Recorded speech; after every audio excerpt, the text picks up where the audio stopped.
मेरा नाम है धीरेन्द्र और आपका स्वागत है एक बार फिर से आपके अपने चले। आज यूनिट 2 करने वाले हैं। ये बीकॉम बीबीए के लिए बहुत इंपॉर्टेंट टॉपिक पेपर में आता है। तो प्रिंसिपल्स ऑफ इंश्योरेंस आज हम करने वाले हैं कि इंश्योरेंस के क्या क्या प्रिंसिपल्स है। इससे पहले अगर आपने इंश्योरेंस क्या होता है ये वीडियो नहीं देखी है तो उस वीडियो का लिंक मैं डिस्क्रिप्शन में डाल रहा हूं। ठीक है, तो चलिए शुरू करते हैं और समझते हैं प्रिंसिपल्स ऑफ इंश्योरेंस। सबसे पहले तो हम की कॉन्सेप्ट समझ लेते हैं कि इंश्योरेंस बेसिकली क्या है। देखो, मेन ऑब्जेक्टिव जो हमारा इंश्योरेंस कॉन्ट्रैक्ट का होता है वो यही होता है कि आपका फाइनेंशियल सिक्योरिटी देना। कोई अगर फ्यूचर में आपको कोई घटना हो जाती है, उससे नुकसान हो जाता है, उसके फाइनेंशियल आपको क्लेम ले सकते हो, उससे आपको प्रोटेक्शन मिल जाती है। तो इंश्योर्ड जो होता है, इंश्योर्ड का मतलब जो इंश्योरेंस जिसके लिए जिसने कराया है, ठीक है। तो insured must never ever try to misuse the safe financial cover. वो कभी भी इस चीज को मिस यूज ना करे। ये सबसे बड़ा की कॉन्सेप्ट है इसके अंदर। तो ऐसे कई सारे लोग जो होते हैं ना, फॉल्स क्लेम कर लेते हैं, जानबूझ के अपना कुछ भी लगा देते हैं कि देखो ये मेरा नुकसान हो गया जानबूझ के ताकि मुझे क्लेम मिल जाए। तो वो कह रहा है कि सबसे पहले तो ये चीज नहीं होनी चाहिए। तो एन इंश्योरर, इंश्योरेंस जो इंश्योरेंस करवाता नहीं है, इंश्योरेंस देता है। An insurer must always investigate any doubtable insurance claims. वो हमेशा इन्वेस्टिगेट करे कि कुछ जो इंश्योरेंस क्लेम करवा रहा है कहीं वो गलत तो नहीं है। तो ये चीज जरूरी है। तो it is also duty of the insurer to accept and approve all genuine insurance claim. अगर कोई इंश्योरेंस क्लेम बिल्कुल जेन्युइन है तो उसको एक्सेप्ट भी करे। तो सबसे पहला तो बेसिक प्रिंसिपल्स में की कॉन्सेप्ट यही है कि जो आपका इंश्योरर है वो देखे कि ये इंश्योरेंस क्लेम जो करा रहा है वो सही भी है कि नहीं है, और इंश्योर्ड जो है वो गलत ऐसे काम ना करे। अब हम बात करते हैं इकोनॉमिक प्रिंसिपल्स ऑफ इंश्योरेंस।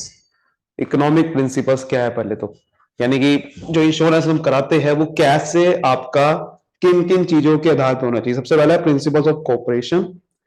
मतलब कि इंश्योरेंस, देखो आपको पता है कोऑपरेटिव मेथड है जिसमें सारे लोग मिलके एक पैसा इकट्ठा देते हैं किसी को नुकसान हो जाए ताकि हम उसका रिस्क को शेयर कर सके। तो ये चीज प्रीमियम की फॉर्म में होती है, लोग प्रीमियम देते हैं, ठीक है। सो वो ये चीज कह रहा है कि बेसिकली कॉपरेशन का प्रिंसिपल होना चाहिए ताकि लोगों को ये लगे कि हाँ हम एक जैसे हम अपना लॉस को शेयर कर रहे हैं। तो insured are cooperating to share the loss of an individual by payment of a premium in advance. तो यानी कि अगर उसके दिमाग में ये रहेगा कि हाँ कोऑपरेशन हम कर रहे हैं, इंश्योरेंस का मतलब कोऑपरेशन है कि हम एक दूसरे का लॉस को शेयर कर रहे हैं, उसके बदले में प्रीमियम दे रहे हैं। अगर आपको लॉस हो गया तो आपको वो प्रीमियम मिल जाएगा, उसका पैसा आपको क्लेम का मिल जाएगा। लेकिन अगर किसी और का हो गया तो आपका प्रीमियम का पैसा किसी और पे चल जाएगा। सिंपल है। थ्योरी ऑफ प्रोबेबिलिटी काम करती है यहाँ पर। जरूरी नहीं कि भाई सबको इंश्योरेंस का क्लेम मिलता है, जिसको नुकसान होता है उसी को मिलेगा।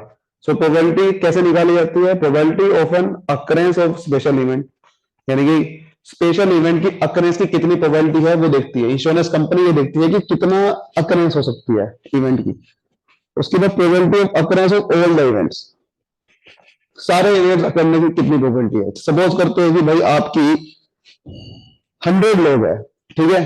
अब 100 लोग में मैंने यहां लिख दिया 100 लोग। सबसे पहले हो सकता है कि 100 के 100 लोगों को क्लेम आ जाए, तो मैं वो नीचे लिखूंगा, मतलब occurrence of all the event कि 100 में से 100 लोगों को क्लेम अगर आ जाए तो नीचे लिखूंगा। लेकिन 100 में से कितने लोगों को नुकसान हो सकता है वो मैं ऊपर लिखूंगा। यहां पर लिखूंगा कितने बंदों को मैंने इंश्योरेंस करवाया, जहां मैं नीचे लिखूंगा। और यहां लिखूंगा कितने में से 100 में से कितने लोगों को स्पेशल इवेंट हो सकता है, यानी कि क्लेम आ सकता है। मान लेते हैं कि 10 लोगों को, तो 10 लोगों को क्लेम आ सकता है। तो प्रोबेबिलिटी कितनी बन गई? 10%। 10/100 मतलब 10%। तो इसका मतलब इंश्योरेंस कंपनी क्या करती है, ऐसे ऐसे चीज को देखते हुए करती है जिससे उनको लगे कि हाँ प्रीमियम का पैसा कितना आएगा, उसमें से क्लेम हमें कितने जनों को देना पड़ सकता है, तो उसमें से हमें कितना बचेगा। तो ये देखना पड़ता है प्रोबेबिलिटी। तो ये वही है फेवरेबल टू सक्सेस, कितना चांस है इवेंट होने का। फिर principles of large number. Insurance company ये कुछ भी करती है कि वो ज्यादा से ज्यादा लोगों से इंश्योरेंस करवाए जिससे उन पे ज्यादा से ज्यादा पैसा आए, क्योंकि फिर जितने ज्यादा लोग होंगे उतने ही क्लेम के चांसेस उसमें से कम होंगे। अगर मैं कम लोगों का इंश्योरेंस कराऊंगा तो मुझे इंश्योरेंस कंपनी को उतना ही ज्यादा फिर क्लेम देना पड़ेगा और पैसा कम खट्टा होगा। तो इंश्योरेंस कंपनी यही करती है, जानबूझ के ज्यादा लोग से इंश्योरेंस करवाती है जिससे प्रोबेबिलिटी जो है वो कम से कम है। अब मेन टॉपिक पे आते हैं, वो है 7 प्रिंसिपल्स ऑफ इंश्योरेंस। ये 7 प्रिंसिपल समझने वाले इंश्योरेंस के, सातों के सातों बहुत इंपॉर्टेंट है। सबसे पहला क्या है? Principle of utmost good faith.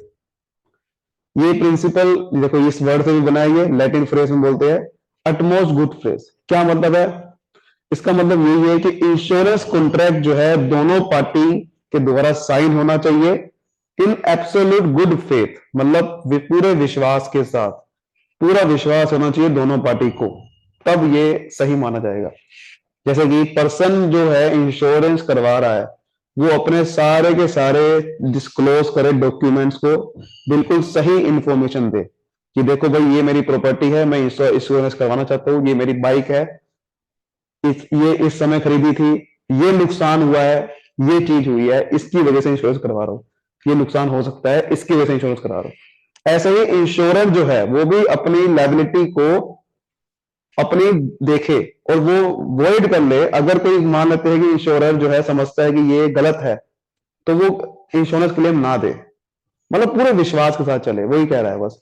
तो कोई भी अगर इंश्योरर जो है वो लायबिलिटी गलत, वॉइड का मतलब मानी नहीं जाएगी। अगर कोई इंश्योरेंस में कुछ ओमिटेड है, हिडन है, कोई गलत इंफॉर्मेशन दे रखी है इंश्योरर के द्वारा, तो वो फिर सॉरी इंश्योर्ड के द्वारा, तो फिर वो इंश्योरर जो है वो लायबिलिटी को अपनी वॉइड मान लेगा। वॉइड मतलब नहीं मानेगा। तो वही लिखा हुआ प्रिंसिपल जो है इंश्योरेंस जो है वो आपका यही है कि सबसे पहले अटमोस्ट गुड फेथ, दोनों पार्टी विश्वास के साथ एक इंश्योरेंस कॉन्ट्रैक्ट में आए, सभी इंफॉर्मेशन को सही तरीके से शेयर करें। सेकंड है इंश्योरेबल इंटरेस्ट। इंश्योरेबल इंटरेस्ट का मतलब यहां पर क्या है कि बेसिकली दोनों पार्टी जो इंश्योरेंस करवा रही है, जो इंश्योर्ड है यानी कि जो इंश्योरेंस करवा रहा है, उसको सच में लॉस होना चाहिए, उसका इंश्योरेबल इंटरेस्ट होना चाहिए। कहने का मतलब person has a insurable interest when the physical existence, जब उस ऑब्जेक्ट की जिसका इंश्योरेंस करवा रहा है अगर वो चला जाता है, तो उसको गेन नहीं होना चाहिए, उसको लॉस होना चाहिए। वही कह रहा है कि जब उसकी नॉन एग्जिस्टेंस होती है तो उसको लॉस होना चाहिए, और जब वो हो तो उसको गेन होना चाहिए, तब जाके माना जाएगा कि ये इंश्योरेबल इंटरेस्ट है। सो लिखा हुआ जैसे कि एग्जांपल है, the owner of a taxable taxi cab has insurable interest in the taxi cab. Taxi cab में एक पर्सन ओनर जो है उसका इंश्योरेबल इंटरेस्ट है। क्यों है? क्योंकि एक टैक्सी कैब से उसकी इनकम आती है, तो अगर टैक्सी कैब को नुकसान हो जाएगा तो उसको लॉस हो जाएगा, उसका इंश्योरेंस करवाया जाए, ना कि किसी ऐसी इंश्योरेंस प्रॉपर्टी का जिसको भाई जिसके नुकसान हो भी गया उसको फर्क ही नहीं पड़े पर्सन को, ऐसे में इंश्योरेंस नहीं करा जाएगा उसका। तो वही लिखा हुआ है। So ownership plays a very critical role, कि पर्सन का ओनरशिप होना चाहिए जिसकी वजह से उसको नुकसान हो। ऐसा ना हो कि भाई उसको अगर नुकसान हो भी गया उसको फर्क ही ना पड़ रहा है, ओनरशिप होना चाहिए उसके अंदर। So every person has a insurable interest in his own life. देखो अपनी लाइफ का तो इंश्योरेबल इंटरेस्ट होता ही है, लेकिन अब लाइफ इंश्योरेंस करोगे तो ऑब्वियस सी बात है, आपका तो खुद ही आप मालिक हो ना अपनी अपनी जिंदगी के। तो बेसिकली आप अगर आपको कुछ होगा तो आपको नुकसान होगा ही होगा, लेकिन कोई ऑब्जेक्ट पे करा रहे हैं तो उसका भी आप होना चाहिए मालिक। इंडिमिनिटी बहुत इंपॉर्टेंट अगला प्रिंसिपल है। इंडिमिनिटी का मतलब होता है सिक्योरिटी, कंपनसेशन, प्रोटेक्शन करवाना, यानी कि कोई अगर लॉस हो जाता है उसके आपको कंपनसेशन मिल सके, that is indemnity. So according to principle of indemnity, an insurance contract is sign only for getting protection against unpredictive financial loss. तो इंश्योरेंस कॉन्ट्रैक्ट तभी साइन होना चाहिए जब आपको लगे कि हाँ इसमें फाइनेंशियल लॉस फ्यूचर में हो सकता है, तो वो मुझे कंपनसेशन मिल जाए, इसलिए इंश्योरेंस कराना चाहिए, किसी और चीज के लिए नहीं। सो इंश्योरेंस करना is not for making profit, profit के लिए नहीं होता इंश्योरेंस, लॉस के लिए होता है, वो ये कह रहा है। सो इंश्योरेंस कॉन्ट्रैक्ट जो है वो तभी होना चाहिए क्योंकि आपको पता है कि कंपनसेशन मुझे मिल सके, कोई अगर लॉस हो गया फ्यूचर में। देखो वही लिखा हुआ है in insurance contract the amount of compensation paid is proportion to the incurred losses. Losses जो हुआ है उसके उसके प्रोपोर्शन में ही आपको कंपनसेशन दी जाती है। कंपनसेशन कम भी हो सकती है। कंपनसेशन कैसे कैलकुलेट होती है? The amount of compensation is limited to the amount of assured और actual loss whichever is less, कि एक्चुअल लॉस जितनी भी हो सकती है उससे कम भी हो सकती है, उससे ज्यादा नहीं होती compensation. Compensation must not be less और मोर देन एक्चुअल डैमेज। वो कह रहा है कि उससे कम भी नहीं होनी चाहिए कंपनसेशन और ज्यादा भी नहीं होनी चाहिए, ठीक है ना। ये वो ऊपर जो लाइन लिखी है तो उसका मतलब ये था कि कंपनसेशन लिमिटेड होती है कि आपने कितना इंश्योरेंस करा रखा है। कभी कभार अमाउंट फिक्स होती है क्लेम में कि भाई अगर आपको लॉस हो गया तो आपको 2 लाख रुपए मिलेंगे, चाहे आपका जितना बजे लॉस हो। तो अगर या तो अमाउंट फिक्स है उतना इंश्योरेंस, उतना आपको क्लेम मिल जाएगा कंपनसेशन का, या फिर एक्चुअल लॉस जो हुआ उतना मिल जाएगा। वो कह रहा था वो दोनों में से कोई भी कम वैल्यू है। सपोज कर दो कि आपको 2 लाख का इंश्योरेंस क्लेम का पहले से फिक्स था, लेकिन लॉस हुआ आपको 3 लाख का, तो आपको फिक्स कितना था वही आपको मिलेगा 2 लाख रुपए। कम कौन सा, 2 लाख था ना। अब सपोज करो 2 लाख का आपको इंश्योरेंस क्लेम आपको फिक्स करवाया था, बट इंश्योरेंस जो हुआ, सॉरी जो लॉस हुआ वो 1 लाख का हुआ, तो आपको फिर 2 लाख का नहीं मिलेगा, क्योंकि ज्यादा थोड़ी मिलेगा। 1 लाख का इंश्योरेंस, 1 लाख का लॉस होता ना, 1 लाख रुपए मिलेगा। तो वो कह रहा है, तो बेसिकली कंपनसेशन कभी भी एक्चुअल लॉस से ज्यादा नहीं हो सकती, ना ही कम होनी चाहिए, ये वो कह रहा था। सो लाइफ इंश्योरेंस के केस में क्या होता है, indemnity does not apply. Insurance जो है लाइफ इंश्योरेंस में इंडेमनिटी अप्लाई नहीं होती, because value of human life can not be measure in terms of money. वो कह रहा है कि भाई मेजर नहीं कर सकते आपकी लाइफ की वैल्यू क्या है। लाइफ पे आपको आपको अगर आपकी मर गए हो तो उसके कितना नुकसान हुआ आपको, वो हम मनी के टर्म में मेजर नहीं करते, ठीक है ना। उसके हिसाब से पता क्या होता है लाइफ इंश्योरेंस में, लाइफ इंश्योरेंस में होता है कि आपको फिक्स हो जाता है कि आपको इतना इतना जमा कराओगे तो आपको इतने टाइम में इतना पैसा मिल जाएगा। ये नहीं है कि एक्चुअल लॉस के हिसाब से मिलेगा, वहां पर पहले फिक्स कर दिया जाता है कि भाई इतना आपको इतना के क्लेम ही मिलेगा। तो जितना महंगा आप प्रीमियम दोगे उतना महंगा फिर आपको क्लेम मिलेगा लाइफ इंश्योरेंस के में। तो वो लिखा हुआ। अगला प्रिंसिपल है सबरोगेशन। सबरोगेशन का मतलब होता है substituting one creditor for another. क्या मतलब हुआ इसका, सबरोगेशन का सिंपली मतलब यह है, सबरोगेशन का सिंपली मतलब ये होता है कि आपका जब आप इंश्योरेंस करवाते हो और आपको कंपनसेशन मिल जाता है, तो उसका जो ओनरशिप राइट है वो ट्रांसफर हो जाता है इंश्योरर पे, यानी कि इंश्योरेंस कंपनी पे। तो वही लिखा हुआ है कि भाई आपका जिसका इंश्योरेंस करवाया, जिस प्रॉपर्टी का जो भी ऑब्जेक्ट का, जैसे ही आपको क्लेम मिलेगा कंपनसेशन का, उसका ट्रांसफर हो जाएगा फिर आपका वो प्रॉपर्टी किसी हो उसके उस इंश्योरेंस कंपनी पे। So principle is applicable only when the damage property has any value after the event causing damage. अगर ये तभी प्रिंसिपल अप्लाई हुआ जब भाई वो प्रॉपर्टी की वैल्यू बच गई है। सपोज करो कि आपकी कार एक्सीडेंट हो गया कार का, अब वो उसकी कोई वैल्यू नहीं बची, तब थोड़ी आपका ट्रांसफर होगी। कोई वैल्यू बचे वो कह रहा है। एग्जांपल जैसे कि आपके सामने लिखा है मिस्टर जॉन। मिस्टर जॉन के बाद मिस्टर जॉन ने अपना हाउस को इंश्योरेंस कराया $1 मिलियन का। हाउस बिल्कुल तबाह हो गया by the negligence of his neighbour mister Tom. Mister Tom के द्वारा हाउस बिल्कुल तबाह हो गया। तो इंश्योरेंस कंपनी ने क्लेम को सेटल किया, $1 मिलियन के क्लेम को सेटल किया, लेकिन it can file a suit against mister Tom. तो इंश्योरेंस कंपनी ने मिस्टर टॉम के खिलाफ केस फाइल कर दिया 1.2 मिलियन की, भाई आपकी वजह से ये हाउस तबाह हुआ है। सो मार्केट वैल्यू के हिसाब से करा, क्योंकि मार्केट वैल्यू थी हाउस की, वो ये कह रहा था ना कि मार्केट वैल्यू होनी चाहिए। सो इफ इंश्योरेंस कंपनी, अगर वो इंश्योरेंस कंपनी जीत जाती है और $1.2 मिलियन मिस्टर टॉम से ले लेती है, तो insurance company will retain $1 million which is already paid to mister John plus other expenses such as court fee. सारे के सारे एक्सपेंसेस जो मिस्टर जॉन को दिए थे, ठीक है, ध्यान समझना बात को, अगर वो इंश्योरेंस कंपनी जीत जाती है केस को, ध्यान से समझना,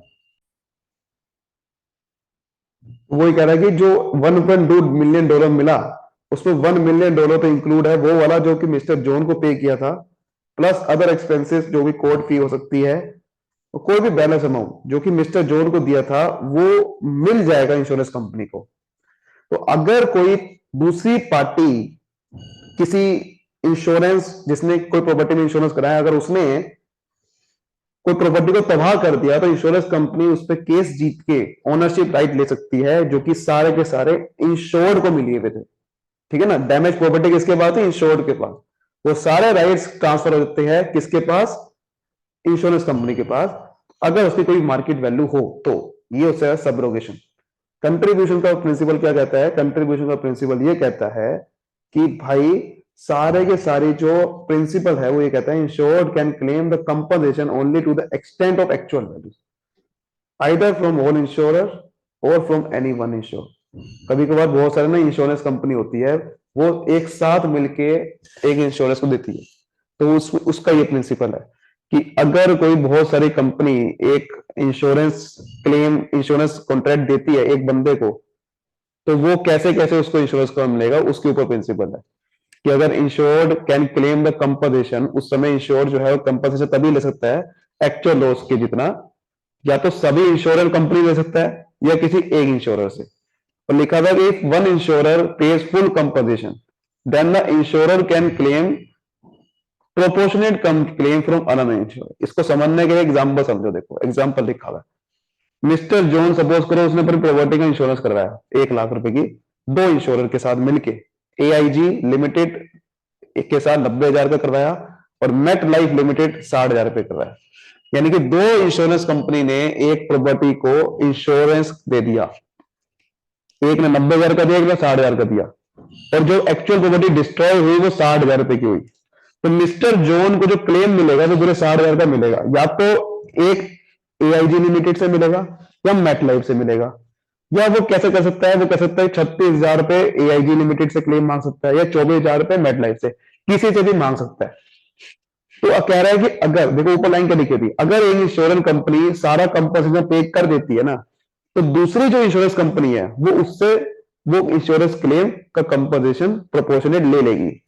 क्योंकि ऐसा नहीं हो सकता, सपोज करो कि भाई एक ने एआईजी लिमिटेड ने मान लेते कि 1 लाख रुपए मिस्टर जॉन को दे दिए, तो 1 लाख रुपए दे दिए ना, तो मेट लाइफ लिमिटेड जो 60,000 रुपए है, 60,000 रुपए देने थे ना मेट लाइफ लिमिटेड को, ये 60,000 रुपए किसको दे देगी, दूसरी इंश्योरेंस कंपनी को। क्योंकि अगर एआईजी लिमिटेड ने सारे 1 लाख रुपए दे दिए, बट 1 लाख रुपए नहीं देने थे एआईजी लिमिटेड को, 90,000 रुपए देने थे, ठीक है ना, तो ये 10,000 रुपए किससे वसूल लेगी, वो मेट लाइफ लिमिटेड से। ये समझो बात को, मतलब जिस कंपनी को जितना इंश्योरेंस का क्लेम देना था वो उतना ही देगी, लेकिन अगर ज्यादा दे दिया वो किसी और से ले लेगी, ये पॉइंट था। So if all the insured claims full amount of compensation for one insurer, अगर एक इंश्योरेंस ले लेती है, then he cannot claim। अब वो कह रहा है कि अगर इंश्योर्ड जो है पर्सन अगर एक बंदे से एक कंपनी से ले लेता है सारा इंश्योरेंस क्लेम, तो किसी और से नहीं ले सकता। तो अब एक और प्रिंसिपल है प्रोक्सिमिटी के कोज। प्रोक्सिमिटी कोज का मतलब क्या है यहाँ पर, वो कह रहा है कि भाई ये प्रिंसिपल कहता है कि insurer is liable for the loss और not the closest and the fairest must be look to. मतलब कि जो सबसे क्लोज क्या हो सकता है लॉस, उसी पे सिर्फ इंश्योरर लाइबल होगा। देखो प्रोक्सीमेट का मतलब ये है when the loss is caused by more than one causes. जब कभी कभार लॉस होता है बहुत सारे कारणों की वजह से होता है, तो प्रोक्सीमेट क्या है, नियरेस्ट कॉज क्या है, उसके ऊपर इंश्योरेंस क्लेम मिलेगा। तो शुड एग्जांपल समझते हैं, जैसे कि एक कार्गो शिप है, cargo ship was base puncture हो गया ड्यू टू रैट्स की वजह से कार्गो शिप का बेस पंचर हो गया एंड सी वाटर एंटर हो गया। So there are two causes, cargo ship puncture होगी बिकॉज ऑफ रैट्स, दूसरा हो सकता है the sea water entering ship through puncture. दो चीजों की वजह से कार्गो शिप डूब गई है। The risk of sea water is insured but the first cause is not. मान लेते हैं कि भाई सी वाटर का जो रिस्क था वो इंश्योर्ड था, लेकिन फर्स्ट कॉज का यानी कि रैट की वजह से जो हुआ, रैट की वजह से पंचर हुआ बेस, वो इंश्योरेंस नहीं हुआ था उसका।